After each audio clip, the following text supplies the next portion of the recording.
Hello everyone, நான் தான் உங்கள் அசார். இன்னைக்கு நம்ம என்ன பார்க்க போறோம்னா, நம்ம தலைவர் சூப்பர் ஸ்டாரை பத்தி, அவர் நடிச்ச முத்து படத்தை பத்தி.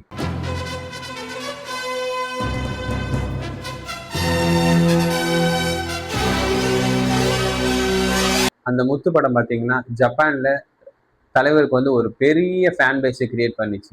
ஏன் கிரியேட் பண்ணிச்சு உங்களுக்கு தெரியுமா? ஏன் அதுக்கு முன்னாடி தலைவருக்கு வந்து வேற எந்த படமும் வரலையா? அதுக்கு முன்னாடி வந்த படங்கள்லாம் நல்லா இல்லையா?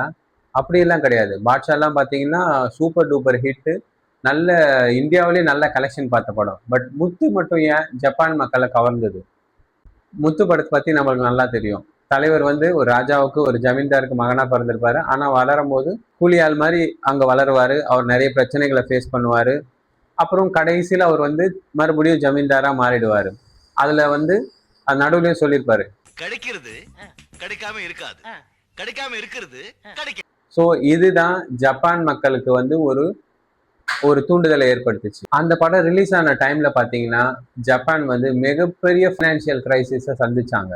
அப்ப என்னாச்சு, ஜப்பான் மக்கள் வந்து இந்த படத்தை பார்த்தாங்க. அந்த படத்தை பார்க்கும்போது அவங்களுக்கு வந்து ஒரு ஆப்டிமிசம் வந்தது. ஆப்டிமிசம் என்னன்னா, எதிர்காலம் நல்லா இருக்கும் அப்படின்ற ஒரு நம்பிக்கை அந்த படம் கொடுத்தது. அந்த பாட்டு கூட நம்ம பார்த்திருப்போம், ஒருவன் ஒருவன் முதலாளி உலகில் மற்றவன் தொழிலாளி. அதை ஜப்பான் மக்கள் இன்னும் தமிழ்ல பாடுவாங்க. ஒருவன் ஒருவன் முதலாளி உலகில் மற்றவன் தொழிலாளி,